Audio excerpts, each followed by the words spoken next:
بسم اللہ الرحمن الرحیم۔ گمنام ہیرو کے معزز ناظرین، السلام علیکم۔ آئیے چلتے ہیں کہانی کی طرف۔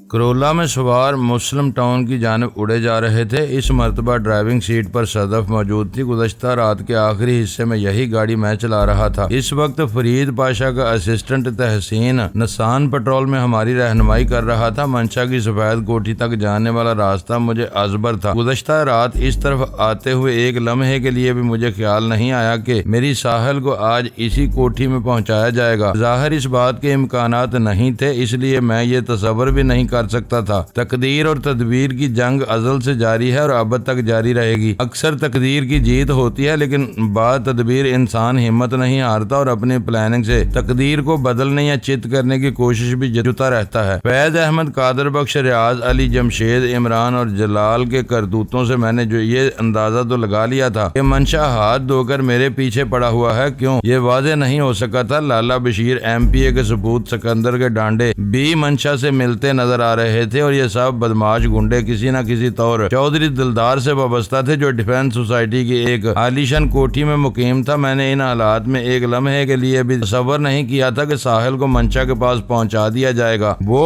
اور بھی چودھری نوازش علی کی مرضی اور خوشی سے۔ میں اب چودھری نوازش علی کے لاہور نیٹ ورک سے ٹکرانے والا تھا۔ میں نے اس کا کراچی نیٹ ورک بری طرح توڑ پھوڑ کر رکھ دیا تھا۔ میاں زاہد حسین جیسے شخص کا خاتمہ چودھری کے لیے بہت بڑا زیاں تھا۔ فرق صرف اتنا تھا کہ کراچی میں CFK کی مدد مجھے حاصل تھی، جبکہ لاہور میں شعیب جیسا کمینہ اور شفاق شخص میرے دشمنوں کے ہاتھ مضبوط کر رہا تھا۔ پچھلے 3-4 گھنٹوں سے میں مسلسل ساحل کے بارے میں سوچ رہا تھا۔ اس دوران میں نے جو کچھ بھی کیا وہ صرف اور صرف اسی کا سراغ لگانے کے لیے تھا، اور میں اس مقصد میں تقریباً کامیاب ہو چکا تھا۔ 10-15 منٹ بعد میں منشا کی سفید کوٹھی کے سامنے ہوتا، جو ایمبولینس ڈرائیور عبد الکریم کے بقول ساحل کو پہنچایا گیا تھا۔ اس نے گاڑی کو وحدت روڈ پر ڈالا تو مجھ سے پوچھا، وجدان، تم نے کارروائی کے لیے کوئی منصوبہ سوچا یا اندھا دھند کوٹھی کے اندر داخل ہونا ہے؟ یہ وقت اندھا دھند عمل کا نہیں، میں نے گہری سنجیدگی سے کہا۔ منزل پر پہنچ کر میں نشان منزل کھونا نہیں چاہتا، ہمیں بہت سوچ سمجھ کر قدم اٹھانا ہوگا۔ اس مرتبہ اگر ساحل ہاتھ سے نکل گئی تو میں اس سے آگے کچھ نہ کہہ سکا۔ غیر ارادی طور پر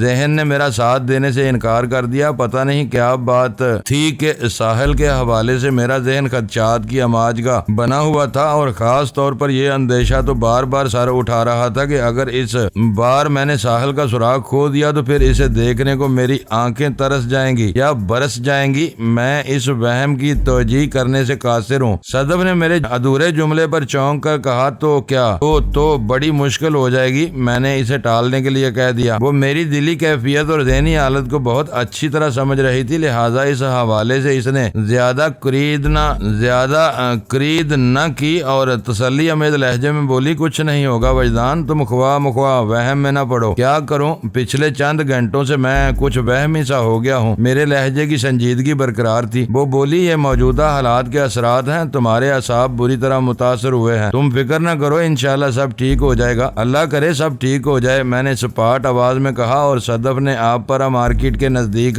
سے کرولا اندر موڑ لی۔ میں اس وقت خود اپنی کیفیت کو سمجھنے سے قاصر تھا۔ میں نے خود کو نہایت ہی مضبوط اعصاب کا مالک سمجھتا ہوں، اور میں نے ہر امتحان میں خود کو ایسا ثابت بھی کیا ہے، لیکن ساحل کے معاملے نے مجھے ذہنی اور اعصابی طور پر ریخت و شکست کا شکار کر کے رکھ دیا تھا۔ ساحل کا معاملہ خالصتاً دل کا معاملہ تھا۔ اس سے پہلے مجھے اس نوعیت کے معاملے سے واسطہ نہیں پڑا تھا، شاید اس لیے بھی میں نے کبھی خود کو اتنا جذباتی اور بے بس نہیں محسوس کیا تھا۔ یہ ثابت ہو جانے کے بعد کہ چودھری نوازش علی نے شعیب غوری کے ساتھ کوئی ایکٹ کر لیا تھا، میری تشویش میں اور بھی اضافہ ہو گیا تھا۔ اگر کسی ڈیل کے نتیجے میں ساحل کو شبیر شاہ کے حوالے کیا گیا تھا تو یہ بھی ظاہر تھا کہ اسے جلد از جلد کراچی پہنچایا جائے گا، شعیب غوری کے پاس۔ دوسری جانب منشا کی دشمنی بہت واضح ہو گئی تھی۔ گینڈا نما قادر بخش نے مجھے بتایا تھا کہ سکندر منشا کا بہت دوست تھا، جس نے اسے میرے بارے میں بتایا تھا۔ منشا اپنے باس چودھری دلدار کی خوش نودی کی خاطر مجھے چھاپنے کی کوشش میں تھا۔ ساحل کو منشا کی کوٹھی میں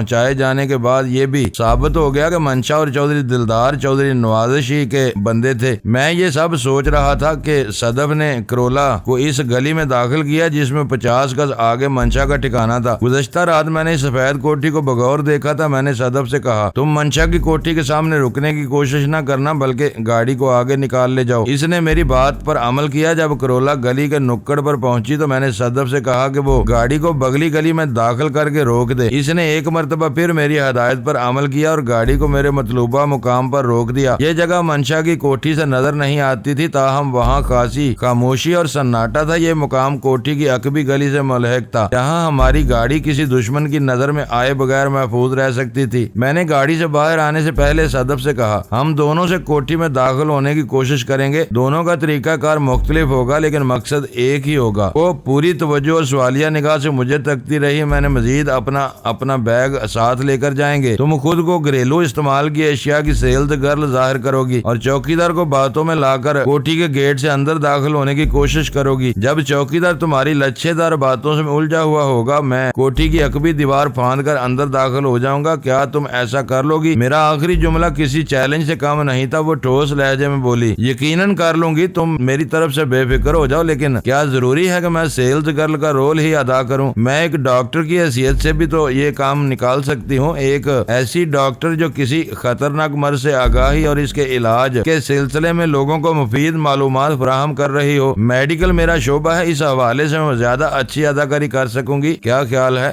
گڈ آئیڈیا۔ میں نے سنجیدہ الفاظ میں اس کی تجویز سراہا۔ تم ایک ڈاکٹر کا ناٹک ہی کرو۔ وجدان اس طرف آتے ہوئے کوٹھی کے گیٹ پر کوئی چوکیدار وغیرہ نظر نہیں آیا۔ اس نے سرسری لہجے میں کہا اور خاصی خاموشی بھی محسوس ہو رہی ہے، یوں لگتا ہے کوٹھی کے اندر کوئی موجود نہ ہو۔ میں نے کہا یہ خاموشی کسی طوفان کا پیش خیمہ بھی ہو سکتی ہے، لہذا ہمیں کسی قسم کی خوش فہمی میں مبتلا نہیں ہونا چاہیے۔ اوکے، وہ فیصلہ کن لہجے میں بولی۔ میں ہر قدم پر محتاط رہوں گی۔ پھر ہم دونوں گاڑی سے باہر آئے۔ ہم نے خاصی گرم جوشی سے ہاتھ ملائے اور اپنی سمت کو روانہ ہو گئے۔ میں سفید کوٹھی کے عقبی حصے میں پہنچا۔ عید تھا کہ کوٹھی کے اندر کہیں گھنٹی کی آواز سنائی دی۔ مجھے یہ سمجھنے میں ذرا دیر نہ لگی کہ صدف نے ڈور بیل پر انگلی رکھ دی تھی۔ بہت دن کا وقت تھا، اگرچہ عقبی گلی میں کوئی بندہ بشر دکھائی نہیں دے رہا تھا، تاہم پھر بھی احتیاط کی ضرورت تھی، کوئی ذرا سی کوتاہی کام بگاڑ سکتی تھی۔ میں نے چوکنا نظر سے کوٹھی کی بالائی منزل کا جائزہ لیا، وہاں مجھے کوئی نظر نہ آیا۔ اس دوران میں صدف نے دوسری مرتبہ گھنٹی بجا دی۔ میں کان لگا کر اندر پیدا ہونے والی آواز سننے لگا۔ اگلے ہی لمحے میری امید بر آئی۔ میں نے کوٹھی کا گیٹ کھلنے کی آواز سنی۔ صدف کی گھنٹی نے کام کر دکھایا تھا۔ میں نے نہایت ہی احتیاط کے ساتھ اچھل کر عقبی دیوار کی منڈیر پکڑی اور اچک کر دیوار کے اوپر چڑھ گیا۔ پھر اگلے ہی لمحے میں کوٹھی کے اندر کود چکا تھا۔ میرے قدموں کو نرم اور دبیز گھاس نے بوسے دیے۔ وہ عقبی لان تھا۔ میں اٹھ کر پوری طرح سنبھلا بھی نہیں تھا کہ کوٹھی کے سامنے والے حصے میں مجھے غیر معمولی شور سنائی دیا۔ اس شور میں مار پیٹ کی آواز بھی شامل تھی۔ میں ایک لمحے میں سمجھ گیا کہ وہاں کوئی گڑبڑ ہو گئی تھی۔ دوڑتے ہوئے قدموں کی مخصوص دھمک کے بیچ میں صدف کی مخصوص چیخ سنی۔ یہ چیخ ہر مارشل آرٹسٹ کا خاصہ ہوتی ہے، جو ییلنگ کہلاتی ہے۔ مارشل آرٹسٹ اپنی مد مقابل پر بھرپور حملہ کرتے وقت تیز آواز میں یل کرتا ہے۔ صدف کے عمل نے مجھے پلک جھپکتے میں باور کرا دیا کہ وہ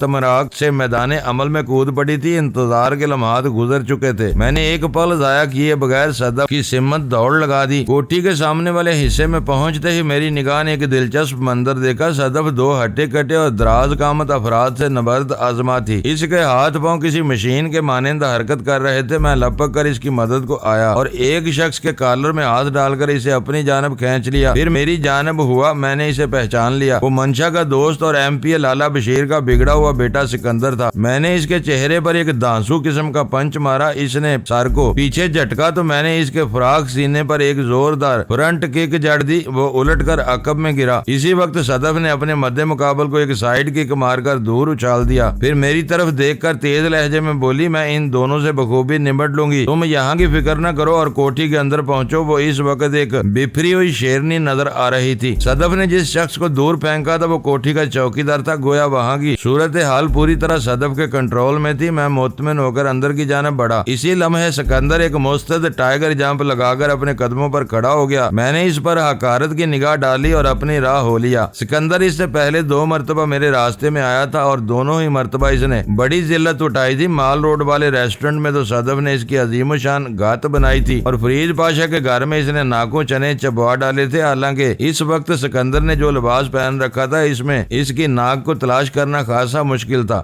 ڈینجر ڈیبولک جیسے لباس میں وہ اور بھی اس کے ساتھی بڑے مضحکہ خیز نظر آ رہے تھے۔ میں تیز قدموں سے دوڑتے ہوئے کوٹھی کی عمارت میں داخل ہو گیا۔ صدف کی طرف سے اطمینان نے میری مستعدی میں بے پناہ اضافہ کر دیا تھا۔ میں نے برآمدے کو عبور کر کے جیسے ہی ایک راہداری میں قدم رکھا، سامنے سے ریاض علی آتا دکھائی دیا۔ اس نے اپنے ہاتھ میں ریوالور پکڑ رکھا تھا۔ اس کی صورت میرے لیے اجنبی نہیں تھی۔ میں نے وائٹ ہائی روف کی ڈرائیونگ سیٹ پر اسے انٹگ فیل کیا تھا۔ اذان بعد اسی نے منشا کو میرے بارے میں اطلاع فراہم کی تھی۔ ریاض علی نے بھی مجھے فوراً پہچان لیا۔ اس نے ریوالور والا ہاتھ سیدھا کیا اور مجھ پر گولی چلا دی۔ راہداری فائر کی مخصوص آواز سے گونج اٹھی۔ ریاض نے راہداری میں دوڑتے ہوئے میرا نشانہ لینے کی کوشش کی تھی، لہٰذا میں اس کے دام میں نہ آ سکا۔ ایک تو ہدف زیادہ فاصلے پر تھا، دوسرے میں نے اس کا ہاتھ بلند ہوتے ہی ہوا میں جمپ کی اور زمین پر آتے ہی میں نے پھرتی سے فرنٹ رول کر دیا۔ یہ فال اور رول کا ایک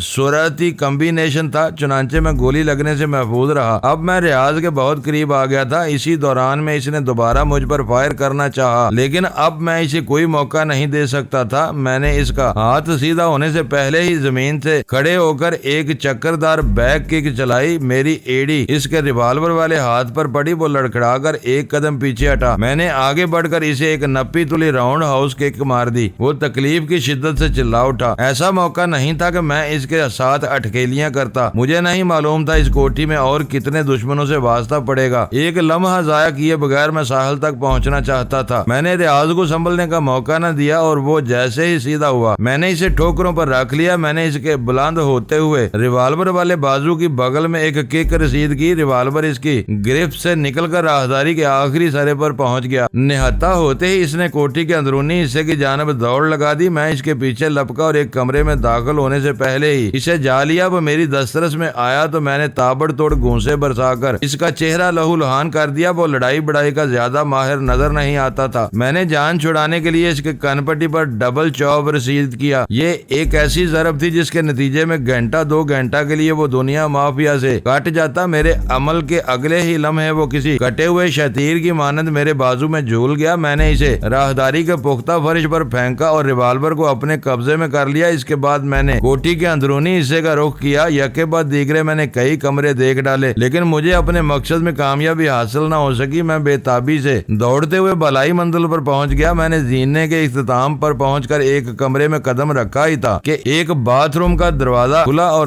وہاں سے ایک پستہ کامد سیاہ رو شخص نمودار ہوا۔ مجھ سے نگاہ ملی تو وہ ٹھٹکا، پھر اس نے ایک میز کی طرف محتاط نظروں سے دیکھا۔ میں نے اس کی نگاہ کا تعاقب کیا اور ایک کلاشن کوفتہ بصری رسائی حاصل کرنے میں کامیاب ہو گیا۔ پستہ کامد کی اجلت سے ظاہر ہوتا تھا کہ باتھ روم کے اندر رہتے ہوئے اسے بیرونی گڑبڑ کا فوراً احساس ہو گیا تھا۔ پھر زیری منزل پر ریاض نے ایک فائر بھی کیا تھا، لہٰذا اس کا متوحش اور چکنا ہو جانا لازمی امر تھا۔ میں نے اس سے سیاہ رو شخص کے ارادے کو بھانپ لیا اور اس سے پہلے کہ وہ کلاشن کوف تک پہنچتا میں نے ہوا میں پرواز کی اور اس میز تک رسائی حاصل کر لی جس پر کلاشن کوف رکھی تھی۔ ہم دونوں نے یکے بعد دیگرے کلاشن کوف پر جھپٹا مارا اور وہ ہتھیار ہم دونوں کی مشترکہ گرفت میں آ گیا۔ اسی وقت مجھے اپنی آنکھوں کے سامنے تارے سے جلملاتے نظر آئے اور میرے سر میں ایک دھماکہ سا ہوا۔ مد مقابل نے ایک زوردار ٹکر مجھے رسید کر دی تھی۔ اس کی ٹکر میں فولاد ایسی سختی تھی میں ایک لمحے کے لیے چکرایا، پھر سنبھل گیا۔ میری جگہ اگر یہ ٹکر کسی اور شخص کے پڑی ہوتی تو وہ فوراً بے ہوش ہو جاتا۔ پستہ کامل شخص نے وار کرتے ہوئے بہت پھرتی کا مظاہرہ کیا تھا۔ میں نے بھی ادھار چکانے میں کسی تاخیر سے کام نہیں لیا اور اگلے ہی لمحے اس کی ناک پر ایک طوفانی مکہ جڑ دیا۔ اس عمل کے لیے مجھے کلاشن کوف کو چھوڑنا پڑا تھا۔ مد مقابل پنچ کھانے کے بعد پیچھے الٹ گیا، پھر اس نے بڑی صورت سے کلاشن کوف میری جانب سیدھی کر دی۔ میں کسی چیتے کی مانند جست بھر کر اس کے اوپر سے گزر گیا۔ اسے مجھ پر نشانہ لینے کے لیے پوزیشن بدلنا پڑی۔ اس عمل میں جتنا وقت صرف ہوا میں نے اس دوران میں اس کے کلاشن کوف والے ہاتھ پر ایک دھواں دار ٹھوکر مار دی۔ گن اس کے ہاتھ سے چھوٹ کر دور جا گری۔ وہ گن کی طرف بڑھا تو میں نے اس کی پشت پر ایک زوردار سائیڈ کک لگائی۔ پستہ کامد شخص چوتھے گیئر میں نیچی پرواز کرتے ہوئے سامنے والی دیوار سے جا ٹکرایا۔ اسے ٹکراؤ کے نتیجے میں اس کے چہرے کو ناقابل تلافی نقصان اٹھانا پڑا۔ جب وہ میری جانب گھوما تو میں نے دیکھا اس کے ناک اور منہ سے خون جاری تھا۔ اس کا چہرہ بہت بھیانک منظر پیش کر رہا تھا۔ میں نے آگے بڑھ کر اسے ہاتھ پاؤں کی ٹھوکروں پر رکھ لیا لیا۔ مجھے یہ ماننا پڑا کہ اس شخص میں کسی سانڈ کی سی طاقت بھری ہوئی تھی۔ میں اپنے داؤ پیچ سے اسے زیر کر رہا تھا، ورنہ طاقت کے مظاہرے میں وہ کسی سے کم نہیں تھا۔ آئندہ 15 سیکنڈ میں اس نے مزاحمت ترک کر دی اور زمین پر گر کر بری طرح ہانپنے لگا۔ اسی وقت مجھے زہری منزل پر دوڑتے ہوئے قدموں کی آواز سنائی دی۔ میں نے محتاط نظر سے اپنے مد مقابل کو دیکھا، پھر اس کی گن اٹھا کر دوسرے کمرے کی طرف چلا گیا۔ میں نے بالائی منزل کا کونا کونا جھانک لیا، لیکن ساحل کہیں دکھائی نہ دی۔ اس 2 منزلہ کوٹھی میں ان 4 افراد کے سوا اور کوئی بھی نہیں تھا۔ یہ ایک حیرت انگیز بات تھی۔ میں تو توقع کر رہا تھا کہ وہاں سخت ترین مزاحمت کا سامنا کرنا پڑے گا اور ساحل کو چھڑانے کے لیے مجھے دانتوں پسینہ آ جائے گا، مگر ساحل وہاں پائی گئی تھی اور نہ ہی دانتوں پسینہ چھڑانے کے آثار۔ میں نے ایک مرتبہ پھر بالائی منزل کے ہر کمرے کو چیک کیا اور دوبارہ اس کمرے میں آ گیا جہاں پستہ قامت سیار اس شخص کو چھوڑا تھا، اور یہ دیکھ کر مجھے حیرت کا جھٹکا لگا کہ وہ بدبخت اب وہاں موجود نہیں تھا۔ میں نے چاروں جانب متلاشی نگاہ دوڑائی، لیکن وہ کہیں نظر نہ آیا۔ فوری طور پر میرے ذہن میں یہی خیال آیا کہ وہ زیری منزل کی طرف فرار ہو گیا ہوگا۔ میں نے نیچے جانے کے پہلے ایک مرتبہ پھر بالائی منزل کے کمروں میں جھانکا اور زینہ طے کر کے نیچے آ گیا۔ نچلی منزل پر بھی وہ پستہ قامت شخص مجھے کہیں دکھائی نہیں دیا۔ میں کلاشنکوف تھامے راہداری میں نکل آیا جہاں میں نے ریاض علی کو بے ہوش چھوڑا تھا۔ اب کوٹھی کے اس حصے میں صدف مار کا آ رہا تھی۔ وہ اپنے مد مقابل چوکیدار کو بری طرح ٹھوکروں میں اڑا رہی تھی۔ سکندر اس کے آس پاس کہیں نظر نہیں آ رہا تھا۔ مجھ پر نظر پڑتے ہی صدف نے ہاتھ روک دیا اور انکشاف انگیز لہجے میں بولی، وجدان، وہ مردود بھاگ گیا۔ اس کا واضح اشارہ سکندر کی جانب تھا۔ میں نے تشویشناک لہجے میں کہا، کہاں گیا وہ بگوڑے کی اولاد؟ مجھے نہیں معلوم، وہ سرسری انداز میں بولی۔ میں چوکیدار سے نمٹ رہی تھی کہ سکندر کو موقع مل گیا اور وہ کوٹھی کا گیٹ کھول کر کھسک لیا۔ ویسے میں نے اس کا حلیہ اس بری طرح بگاڑا ہے کہ وہ کسی کو منہ دکھانے کے قابل نہیں رہا۔ پھر اس نے پوچھا، ساحل کا سراغ ملا؟ میرے خیال میں وہ اس کوٹھی میں موجود نہیں، میں نے کہا۔ اسی لمحے میں نے صدف کے عقب میں چوکیدار کو متحرک پایا۔ وہ بڑی بری طرح پٹنے کے بعد زمین بوس ہو گیا تھا اور اب صدف کو باتوں میں لگا دیکھ کر اس نے تالا آزمائی کا ارادہ کیا تھا۔ میں نے کلاشنکوف کا رخ چوکیدار کی جانب کر دیا۔ صدف نے میری اس جنبش کو بہت وضاحت کے ساتھ سمجھ لیا اور برق رفتاری سے اس کی ٹانگ چلی۔ ایک زوردار کک چوکیدار کے سینے پر پڑی اور وہ چاروں شانے چت ہو گیا۔ اس کے نزدیک ہی تھوڑے فاصلے پر ریاض علی بے ہوش پڑا تھا۔ صدف اچھل کر چوکیدار کے پاس پہنچی اور اس کے چہرے کو اپنے جوگرد کی ٹھوکروں سے بگاڑنے لگی۔ اس دوران میں اس کی کھوپڑی پر کوئی ایسی ضرب پڑی کہ وہ گردن ایک طرف ڈال کر بے ہوش ہو گیا۔ صدف نے فاتحانہ انداز میں میری جانب دیکھا تو میں نے کہا، تم نے کسی پستہ قامت شخص کو اس جانب آتے ہوئے تو نہیں دیکھا؟ اس نے نفی میں سر ہلایا اور پوچھا، کیا کوئی اور شخص بھی یہاں موجود ہے؟ اس کے ساتھ ہی اس نے بے ہوش ریاض علی کی طرف دیکھا۔ میں نے اسے بالائی منزل والے واقعے کے بارے میں بتایا تو وہ بھی تشویش میں مبتلا ہو گئی۔ جلدی سے بولی، وجدان، وہ بزدل کی نسل تو فرار ہونے میں کامیاب ہو گیا۔ اس کا اشارہ سکندر کی جانب تھا اور یہ دونوں یہاں بے ہوش پڑے ہیں۔ اگر کوئی اور شخص بھی اس کوٹھی میں موجود ہے تو ہمیں فوری طور پر اسے ڈھونڈنا چاہیے تاکہ ساحل کے بارے میں کچھ پتہ چل سکے۔ صدف کی تجویز معقول تھی۔ اس نے پستہ قامت شخص کو نیچے آتے نہیں دیکھا تھا تو اس کا مطلب یہی تھا کہ وہ بالائی منزل پر ہی کہیں چھپا ہوگا۔ اسی لمحے میرے ذہن میں روشنی کا ایک جماکہ سا ہوا اور مجھے وہ منظر یاد آ گیا جب وہ شخص بڑے افراتفری کے عالم میں باتھ روم سے برآمد ہوا تھا۔ عین ممکن تھا اس نے اپنی بچت کے لیے دوبارہ اسی گوشہ عافیت میں پناہ لے لی ہو۔ میں صدف کے ساتھ زینہ طے کرتے ہوئے تیزی سے اوپر پہنچا۔ صدف نے پوچھا، منشا کے بارے میں کچھ پتہ چلا؟ ابھی تک تو وہ سورما مجھے دکھائی نہیں دیا، میں نے کہا، لیکن ہو سکتا ہے میں نے جس پستہ قامت سیاہ رو شخص کے بارے میں تم سے استفسار کیا وہی منشا ہو۔ میں نے اسے زندگی میں کبھی نہیں دیکھا، اس لیے اس کی صورت سے واقف نہیں ہوں۔ ہم بالائی منزل پر پہنچ گئے۔ میں تقریباً دوڑتے ہوئے اسی کمرے میں آیا جہاں پستہ قامت شخص سے پہلی ملاقات ہوئی تھی۔ میرا رخ باتھ روم کی طرف تھا۔ ایک خیال ذہن میں جم گیا تھا تو سوچا پہلے اس کی تصدیق کر لوں۔ میں نے باتھ روم کے دروازے پر دباؤ ڈالا تو چونک پڑا، وہ اندر سے بند تھا۔ اس کا مطلب یہی تھا کہ کوئی باتھ روم کے اندر بند ہے۔ میں نے گن کی نال سے دروازے پر دستک دی۔ اسی لمحے اندر کسی چیز کے گرنے کی آواز ابھری۔ اس آواز نے تصدیق کر دی کہ اندر کوئی موجود تھا۔ میں نے دھمکی امیز لہجے میں کہا، ہم نے کوٹھی اور یہاں کے حالات پر پوری طرح قابو پا لیا ہے، اس لیے اگر زندگی چاہتے ہو تو خود کو ہمارے حوالے کر دو ورنہ بے موت مارے جاؤ گے۔ اندر سناٹا طاری تھا۔ شاید میری دھمکی نے اس شخص کو سناٹے میں پہنچا دیا تھا۔ تھوڑی دیر پہلے اندر سے آنے والی آواز نے مجھے یقین دلا دیا تھا کہ وہ خبیث باتھ روم میں موجود ہے۔ پتہ نہیں وہ کس خیال کے تحت خاموش ہو گیا تھا۔ مجھے اپنی کان کے نزدیک صدف کی سرگوشی سنائی دی، وجدان، جو بھی کرنا ہے جلدی کر گزرو، ہمارے پاس وقت بہت کم ہے۔ سکندر کے فرار نے حالات کو مخدوش بنا بنا دیا ہے، کہیں کوئی بڑی گڑبڑ نہ ہو جائے۔ زخمی سکندر کے فرار نے مجھے بھی تشویش میں مبتلا کر دیا تھا۔ میں خود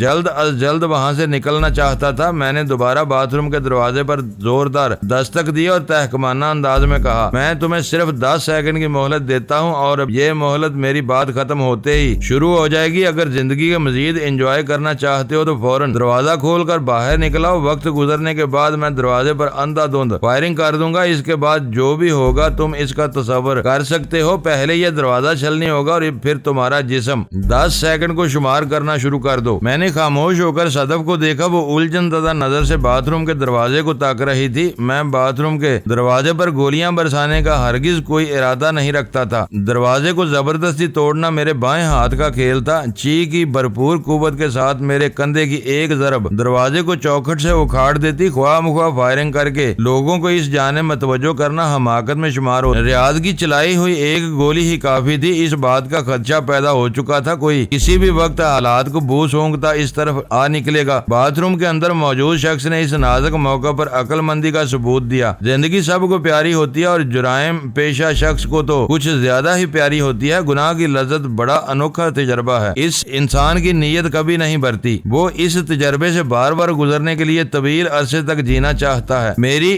دی ہوئی مہلت ختم ہونے سے پہلے ہی باتھ روم کا دروازہ کھل گیا۔ کھلے ہوئے دروازے میں مجھے وہی شخص کھڑا دکھائی دیا جس کی کلاشنکوف اس وقت میرے قبضے میں تھی۔ اس نے نہایت شرافت کے ساتھ دونوں ہاتھ سر سے بلند رکھے تھے۔ اس کا مکروہ چہرہ لہو لہان ہونے کے بعد خاصی بھیانک صورت اختیار کر چکا تھا۔ یہ میری پٹائی اور دیوار سے ٹکراؤ کا نتیجہ تھا۔ میں نے گن کو ایک خطرناک جنبش دی اور تحکمانہ انداز میں کہا، باہر نکلو۔ وہ ہینڈز اپ پوزیشن میں رہتے ہوئے باتھ روم سے نکل آیا۔ میں نے جس میز پر وہ کلاشنکوف رکھی دیکھی تھی اس کے قریب ہی ایک کرسی بھی پڑی تھی۔ میں نے اسے کرسی پر بیٹھنے کا اشارہ کیا۔ اس نے میرے حکم کی تعمیل کی تو میں نے نہایت سنگین الفاظ میں استفسار کیا، زندہ رہنا چاہتے ہو؟ اس نے اسبات میں گردن ہلائی۔ اس شخص کے انداز و اطوار سے میں نے بھانپ لیا تھا کہ وہ منشا کسی صورت نہیں ہو سکتا۔ منشا درجنوں افراد کا باس تھا۔ اس طرح دم دبا کر باتھ روم میں چھپ کر بیٹھنا اس جیسے آدمی کو زیب نہیں دیتا تھا۔ وہ ڈٹ کر مقابلہ کرتا یا پھر سکندر کی طرح موقع سے فرار ہو جاتا۔ میں نے پستہ کامت کی آنکھوں میں بہت دور تک جھانکتے ہوئے سوال کیا، تمہارا نام کیا ہے؟ آفتاب خان، اس نے سہمے ہوئے لہجے میں جواب دیا۔ میں نے پوچھا، منشا کہاں ہے؟ منشا؟ اس نے خوفزدہ نظر سے مجھے دیکھا اور جھوٹ بولنے کی کوشش کرتے ہوئے بولا، یہاں تو کوئی منشا نہیں رہتا۔ یہ تو شمشاد صاحب کی کوٹھی ہے، وہ امریکہ گئے ہوئے ہیں۔ اگر میں اس کوٹھی میں سکندر اور ریاض کو نہ دیکھ لیتا تو شاید اس کی بات کا اعتبار کر لیتا، لیکن اب میں اس کے کسی چکر میں نہیں آ سکتا تھا۔ وہ مجھے کسی شمشاد علی ایڈوکیٹ کی فردی کہانی سنا کر بے وقوف نہیں بنا سکتا تھا۔ میں نے فنکار سے مشابہ لہجے میں کہا، تم اسی شمشاد کا ذکر کر رہے ہو نا جس کے چھوٹے بھائی کا نام وحید ہے؟ اس نے جلدی سے اسبات میں سر ہلایا۔ جی وہی شمشاد صاحب۔ وحید صاحب آج کل راولپنڈی گئے ہیں۔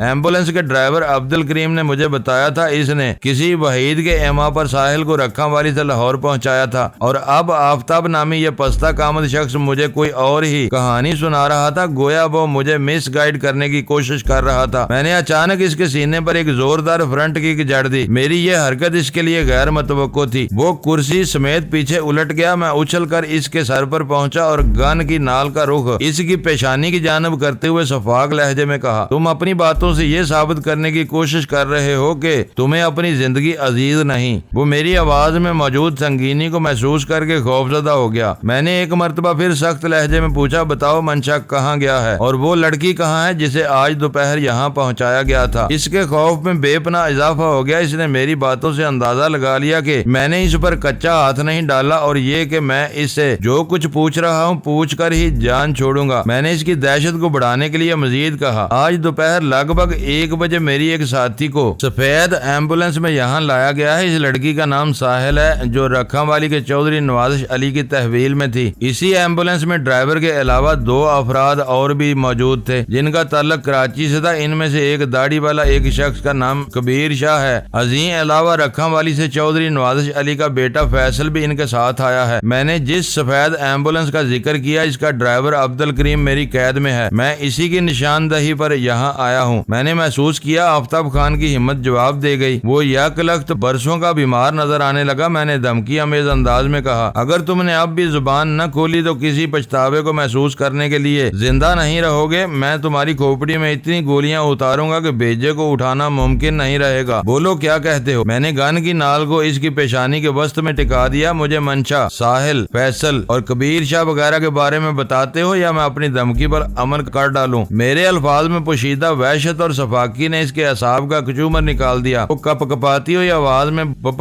بتاتا ہوں، تم گن کو ادھر ہٹاؤ۔ میں نے کلاشنکوف کی نال کو اس کی پیشانی میں گھسانے کی کوشش کرتے ہوئے کہا، یہ نال اسی وقت یہاں سے ہٹے گی جب تم میرے سوالات کے جواب دے دو گے، ورنہ نہیں۔ میرے دو ٹوک اور سنگین انداز نے اس کی زبان کھول دی۔ اس نے سراسیما لہجے میں مجھے بتایا کہ 2 بجے کے قریب وہ لوگ یہاں سے روانہ ہو گئے تھے۔ 1 گھنٹے تک صرف اس لیے ساحل کو روکا گیا تھا کہ اگر کوئی تعاقب میں ہو تو اس کا سراغ لگایا جا سکے۔ مطمئن ہونے کے بعد ساحل کو وہاں سے ہٹا دیا گیا تھا۔ کبیر شاہ، اس کا ساتھی چودھری نوازش کا بیٹا فیصل اور منشا بھی ساحل کے ساتھ ہی گئے تھے۔ میں نے جب آفتاب سے پوچھا کہ وہ کہاں گئے ہیں تو اس کے چہرے پر ہچکچاہٹ کے آثار پیدا ہوئے۔ میں نے گھرا کر کہا، مجھے گولی چلانے پر مجبور نہ کرو۔ اگر ایک مرتبہ ٹریگر دب گیا تو پھر جب تک تم ریشہ ریشہ نہیں ہو جاؤ گے میرا ہاتھ نہیں تھمے گا۔ تمہیں تمہارا باس اور اس کا باپ بھی نہیں بچا سکے گا۔ وہ ہکلایا۔ سب لوگ چودھری صاحب کی کوٹھی پر گئے ہیں۔ چودھری صاحب نے اپنی خصوصی گاڑی بھیجی تھی، وہ اسی گاڑی میں گئے ہیں۔ میں اس کے انکشاف نے مجھے چونکا دیا۔ میں نے پوچھا، تم چودھری دلدار کی بات کر رہے ہو نا؟ اس نے سر کو اثباتی جنبش دینے پر اکتفا کیا۔ وہ اس وقت بہت زیادہ مصیبت میں نظر آ رہا تھا۔ خوف اور دہشت نے اسے پوری طرح اپنے حصار میں جکڑ رکھا تھا۔ میں نے اس کی آنکھوں میں گھورتے ہوئے کہا، میرے لہجے سے حقارت ٹپکتی تھی۔ تم چودھری دلدار کے سامنے دم ہلانے اور اس کے تلوے چاٹنے والا ایک ادنا سا 2 پایا ہو۔ وہ تمہارے باس کا بھی باس ہے، یعنی تمہارے باپ کا باپ ہے۔ تم اپنے دادا جان کے ٹھکانے سے ضرور واقف ہوگے۔ مجھے چودھری کی کوٹھی کا پتہ بتاؤ۔ تم یقین جانو میں چودھری صاحب کی کوٹھی کے بارے میں کچھ نہیں جانتا۔ وہ ملتجانہ انداز میں بولا، مجھے صرف اتنا معلوم ہے وہ ڈیفنس سوسائٹی کے کسی عظیم الشان کوٹھی میں رہتے ہیں۔ میں کبھی وہاں نہیں گیا، صرف سنا ہی ہے۔ قادر بخش نے بھی صرف سنا ہی تھا، میں نے سخت لہجے میں کہا، اس لیے میں نے اسے ایسی جگہ پہنچا دیا جہاں وہ سب کی سنے گا، کوئی اس کی نہیں سنے گا۔ لگتا ہے تمہیں بھی قادر بخش کے پاس ہی پہنچانا ہوگا، تم دونوں سائیڈ ایک ہی پنجرے میں اچھے لگو گے۔ قادر بخش کے ذکر پر اس نے چونک کر مجھے دیکھا، تو کیا قادر بخش تمہاری قید میں ہے؟ صرف وہی نہیں بلکہ تمہارے گمشدہ تمام ساتھی، میں نے گمبھیر آواز میں کہا۔ پھر میں نے اسے مزید خوفزدہ کیا، او ان سب کا یہی قصور ہے، انہوں نے چودھری دلدار کی کوٹھی کو دیکھا ہے اور نہ ہی اس کا پتہ جانتے ہیں۔ وہ تیز آواز میں چیخا، یہ سچ ہے، 16 آنے سچ ہے۔ صرف منشا صاحب ہی چودھری صاحب کی کوٹھی میں آتے جاتے ہیں، ہم میں سے کوئی وہاں نہیں گیا۔ بگ باس کو میں نے آج تک نہیں دیکھا۔ اگر تمہیں یقین نہیں آ رہا تو میں بڑی سے بڑی قسم کھانے کو تیار ہوں۔ قسم کھانے یا زہر پینے سے بات نہیں بنے گی۔ میں نے ایک فوری اور اچھوتے خیال کے تحت اسے دوسرے زاویے سے گھسا، میں تمہاری زبان پر اعتبار کر لیتا ہوں۔ اب تم اچھے بچوں کی طرح مجھے صرف اتنا بتا دو، چودھری دلدار نے ان لوگوں کے لیے کون سی خصوصی گاڑی بھیجی تھی اور اس گاڑی کا نمبر کیا ہے؟ ایک لمحے کے توقف سے میں نے دھمکی آمیز لہجے میں کہا، اب یہ نہ کہنا کہ تم نے گاڑی دیکھی ہے اور نہ ہی اس کا نمبر تمہیں یاد ہے۔ وہ نئے ماڈل کی کنگ سائز لینڈ کروزر تھی، اس نے شرافت کا مظاہرہ کرتے ہوئے بتایا، باڈی بھی سیاہ اور شیشے بھی۔ ان شیشوں کے پیچھے دیکھا نہیں جا سکتا، جبکہ گاڑی کے اندر موجود افراد باہر کا نظارہ کر سکتے ہیں۔ اس سیاہ جیپ کا نمبر ہے 7935۔ اگر تمہاری بتائی ہوئی باتیں غلط ثابت ہوئی تو میں تمہیں دردناک عذاب میں مبتلا کر دوں گا، میں نے سخت لہجے میں کہا۔ ویسے مجھے امید تھی کہ آفتاب خان نے جھوٹ نہیں بولا ہوگا۔ وہ گہری سنجیدگی سے بولا، میں نے کسی غلط بیانی سے کام نہیں لیا، جتنا میں جانتا تھا وہ تمہیں بتا دیا۔ اب ایک درخواست تم سے بھی ہے۔ اس نے التجا آمیز نظر سے مجھے دیکھا۔ ہاں جلدی بولو، میں نے سرسری انداز میں کہا۔ وہ بولا، مجھ پر صرف اتنا احسان کرنا کہ کہیں میرا نام نہ آئے۔ میں نے تمہیں کسی قسم کی معلومات فراہم نہیں کی۔ تم میری بات سمجھ رہے ہو نا؟ اچھی طرح سمجھ رہا ہوں۔ میں نے اس بات میں سر ہلایا، تم نے مجھے کچھ نہیں بتایا، اس لیے میں تمہیں باتھ روم میں بند کر کے جا رہا ہوں۔ پھر میں نے اسے گن کی نال سے ٹہوکا دیا، چلو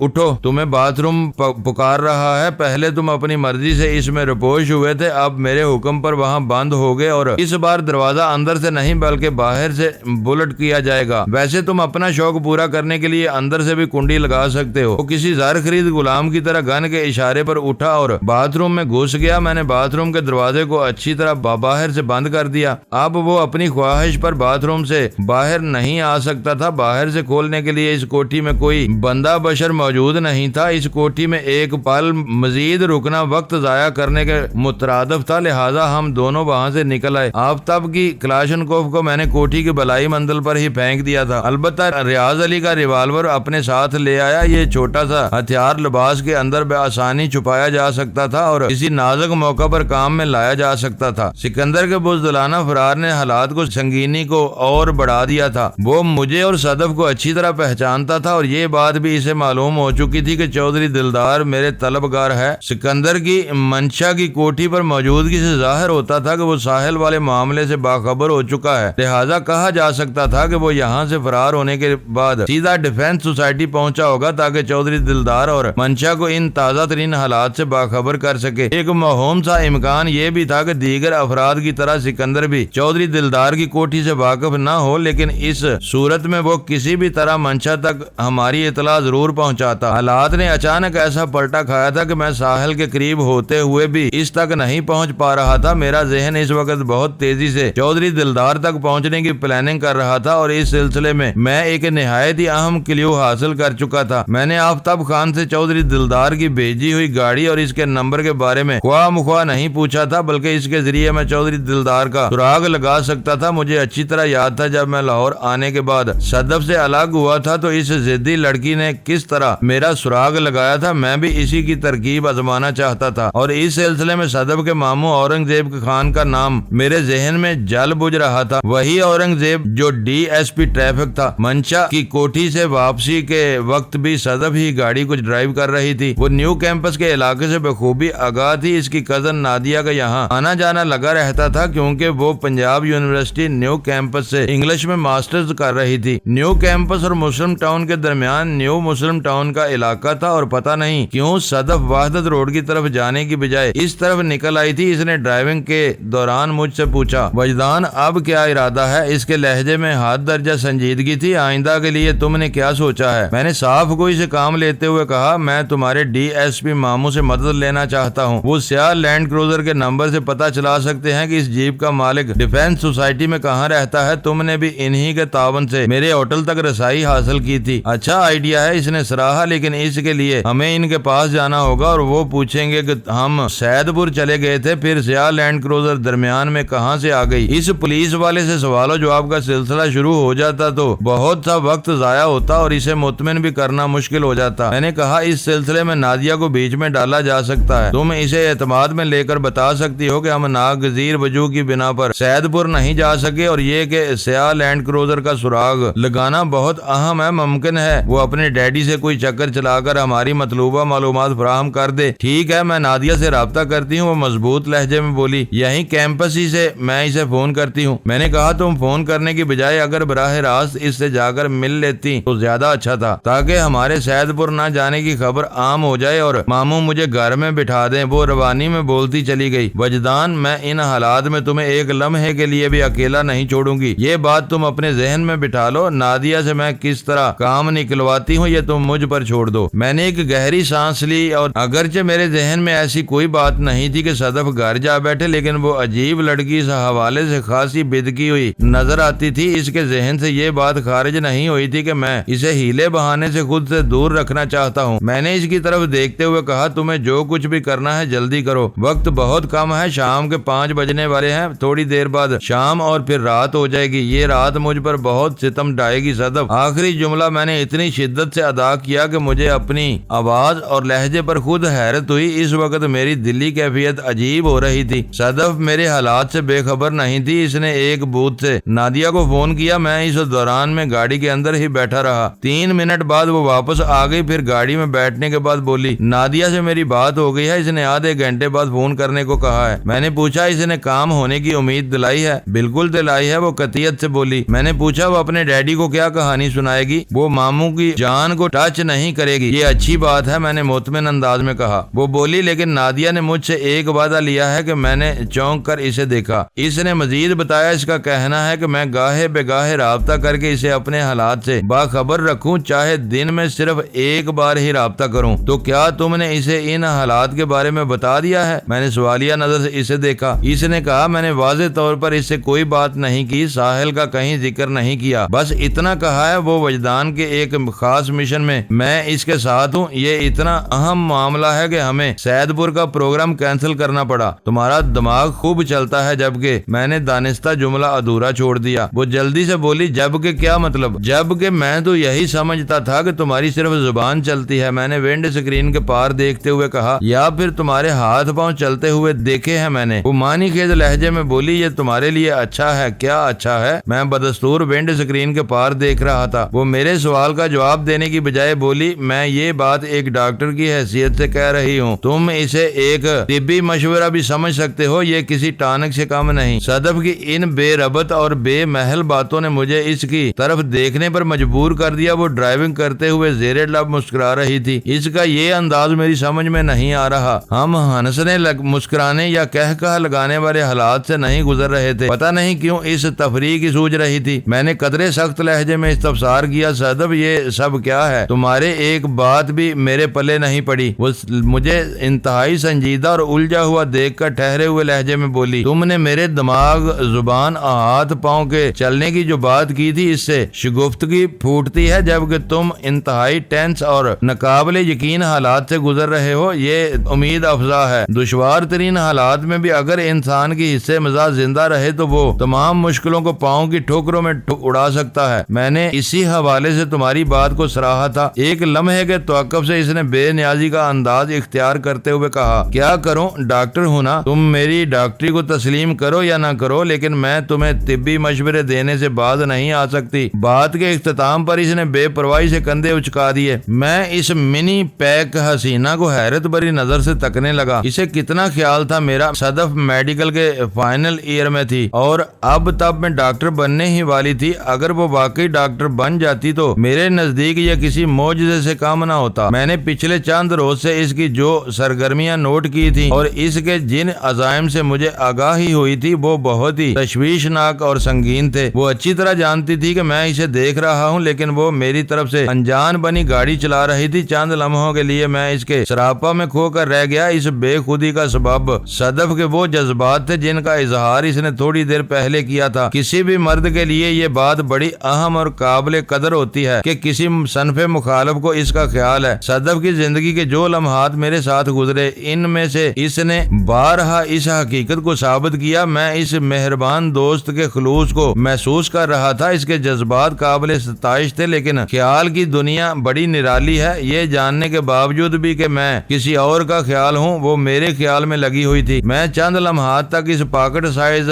زرخیز بدن دوشیزہ کی جانب بے ساختہ دیکھتا رہا. پھر میری نگاہ جھک گئی. میں زانوں پر رکھے اپنے ہاتھوں کو تکنے لگا. اسی لمحے صدف کی مترنم آواز میری سماعت سے ٹکرائی. وجدان تمہیں بھوک نہیں لگ رہی؟ اس نے سرسری انداز میں پوچھا. میں تو اچھی خاصی بھوک محسوس کر رہی ہوں. ناشتے کے بعد سے اب تک میں نے کچھ نہیں کھایا تو میں نے بھی کچھ نہیں تھا. حالات میں اتنی تیزی سے تبدیلیاں رونما ہوئیں کہ ہمیں کھانے کا خیال ہی نہ آیا. اب صدف نے تذکرہ کیا تو مجھے بھی بھوک محسوس ہونے لگی. میں نے کہا لوگ کوئی ریسٹورنٹ تلاش کرو. ہمارے پاس آدھا گھنٹہ ہے. اس وقفے سے مہلت حاصل کر کے کھانا ہی کھا لیتے ہیں. پھر پتہ نہیں کب اس کا موقع ملے. میں ریسٹورنٹ ہی کی طرف جا رہی ہوں صدف نے کہا. میں نے پوچھا مسلم ٹاؤن سے نکلنے کے بعد تم نیو کیمپس کی طرف کیوں آ گئی ہو؟ کیا اس کا کوئی خاص سبب ہے؟ کوئی سبب نہیں. وہ سادگی سے بولی بس بے دھیانی میں اس طرف نکل آئی ہوں. پھر ایک لمحے کو روک کر اس نے کہا چلو یہ بھی اچھا ہی ہوا. ادھر نزدیک ہی ایک بہت عمدہ ریسٹورنٹ ہے. ہم وہیں چل کر کھانا کھاتے ہیں. تھوڑی دیر بعد ہم مذکورہ ریسٹورنٹ میں بیٹھے تھے. وہ باقاعدہ کھانے کا وقت تو نہیں تھا لیکن صدف کے اصرار پر ہم نے ڈٹ کر کھایا. پھر وہ یہ کہتے ہوئے اٹھ گئی کہ نادیہ کو فون کر کے آتی ہے. پہلے فون کو آدھا گھنٹہ گزر چکا تھا. صدف کے جانے کے بعد میں خود کو پیش آمدہ حالات پر غور کرنے لگا. اب تک کی تحقیق یہی ظاہر کرتی تھی کہ ساحل کو چودھری دلدار کی کوٹھی پر پہنچایا گیا ہے. اگر مجھے اس چودھری کا پتہ معلوم ہو جاتا تو میں اڑ کر اپنی ساحل تک پہنچ جاتا. پتہ نہیں وہ کس حال میں تھی. اس کے ساتھ آئندہ کیا حالات واقعات پیش آنے والے تھے. کبیر شاہ اسے رکھا والی سے اپنے ساتھ لایا تھا تو آگے اس کا کیا پروگرام تھا؟ زیادہ امکانات اسی بات کے تھے کہ ساحل کو کراچی پہنچایا جائے گا شعیب گوری کے پاس جس نے مجھ سے نئی دشمنی اور چودھری نوازش سے دوستی گانٹھی تھی. اگر ساحل شعیب گوری کی تحویل میں چلی جاتی تو یہ ایسا ہی تھا جیسے میری شہرگ اس کے خنجر تلے آ جائے. چودھری نوازش علی نے میری بہت بڑی کمزوری کا سودا کر دیا تھا. ساحل کو کراچی جانے سے روکنا تھا. ہر صورت روکنا تھا۔ یہ میری زندگی کا سب سے بڑا اور کٹھن امتحان تھا اور ہر قیمت پر مجھے یہ امتحان پاس کرنا تھا۔ میں نے آنکھیں بند کر لی اور ساحل کے تصور میں کھو گیا۔ پھر جیسے وقت تھم گیا ہو یا کئی صدیاں ایک ساتھ گزر گئی ہوں، اس حسین اور دل نشین تصور کو ایک مانوس آواز نے توڑ دیا۔ میں نے ہڑبڑا کر آنکھیں کھول دی۔ صدف ابھی تک فون کر کے واپس نہیں آئی تھی۔ میری متلاشی نگاہ غیر ارادی طور پر اس آواز کے حامل شخص کو کھوجنے لگی جس کی پکار نے ساحل کا تصور توڑا تھا۔ ریسٹورنٹ میں ادھر ادھر بھٹکنے کے بعد میری نگاہ خود پر مرکوز ہو گئی۔ میں نے مطلوبہ شخص کو تلاش کر لیا تھا۔ اس وقت میری عجیب و غریب احساسات تھے۔ میں کوئی غلطی نہیں کر رہا تھا۔ تھوڑی دیر پہلے ساحل کے تصور کے دوران میں نے خود اپنی آواز سنی تھی، یعنی میں نے خود کو پکارا تھا۔ میں اپنی آواز کے سلسلے میں بھلا کس طرح دھوکہ کھا سکتا تھا؟ یہ جو کچھ بھی تھا بہت ہی پر اسرار اور حیران کن تھا۔ اس قسم کا ایک آدھ تجربہ مجھے گزشتہ روز بھی ہو چکا تھا۔ اس کے علاوہ بھی کچھ غیر مرئی احساسات مجھے اپنے حصار میں لیے ہوئے تھے۔ یقیناً کوئی بہت بڑا واقعہ پیش آنے والا تھا۔ میری زندگی کو کوئی نیا رخ ملنے والا تھا۔ کسی نئے افق کی جلوہ گری میری منتظر تھی۔ میں کچھ نہیں جانتا تھا۔ آنے والا وقت ہی بتا سکتا تھا کہ یہ ناقابل یقین اور حیرت انگیز واقعات کس طوفان کا پیش خیمہ ہے۔ صدف کو اپنی جانب آتے دیکھ کر میں سیدھا ہو کر بیٹھ گیا۔ آڑا ٹیڑھا تو میں پہلے بھی نہیں بیٹھا ہوا تھا، بس ذہنی انتشار نے مجھے تھوڑا ڈگمگا دیا تھا۔ صدف کے وہاں پہنچنے سے پہلے میں نے خود کو سنبھال لیا۔ ابھی کچھ دیر اور لگے گی، وہ کرسی سنبھالتے ہوئے بولی۔ کتنی دیر؟ میں نے سوالیہ نظر سے اسے دیکھا۔ لگ بھگ آدھا گھنٹہ، صدف وضاحت کرتے ہوئے بولی۔ رجسٹریشن آفس کے جس شخص سے ہماری مطلوبہ معلومات حاصل ہو سکتی ہیں، اس نے آدھا گھنٹہ مانگا ہے۔ کام انشاءاللہ ہو جائے گا۔ میں نے ایک گہری سانس خارج کرتے ہوئے کہا، ٹھیک ہے آدھا گھنٹہ اور صحیح، لیکن اس دوران میں ہم ایک اور کام کر لیتے ہیں۔ میں نے ایک فوری خیال کے تحت کہا، کون سا کام وجدان؟ صدف الجھن زدہ نظر سے مجھے دیکھنے لگی۔ میں نے وضاحت کرتے ہوئے کہا، ہم نے ایمبولینس کے ڈرائیور عبد الکریم کو فاضلہ کالونی والی کوٹھی کے تہہ خانے میں بند کر رکھا ہے۔ وہ عادی مجرم معلوم نہیں ہوتا، بس ساحل والے معاملے میں اسے اعلی کار بنایا گیا ہے۔ اس کے بیوی بچے کوٹ لکھپت میں انتظار کر رہے ہوں گے۔ آئندہ حالات کا کچھ پتہ نہیں، ہمیں اس طرف جانے کی کب مہلت ملے۔ اس نے ہماری درست رہنمائی کی ہے۔ میرا خیال ہے اسے رہا کرنے میں کوئی حرج نہیں۔ معزز ناظرین، لائک کریں، شیئر کریں اور کمنٹس باکس میں پاک آرمی زندہ باد، پاکستان پائندہ باد کا نعرہ ضرور درج کر کے اپنے ملک پر فخر کریں اور پاکستان کی بنیادیں مضبوط کرنے میں اپنا کردار ادا کریں۔ ویڈیو دیکھنے کا شکریہ۔ معزز ناظرین، اپنا خیال رکھیے گا اور ہمارے چینل کا بھی۔ ISI پاک آرمی زندہ باد، پاکستان پائندہ باد۔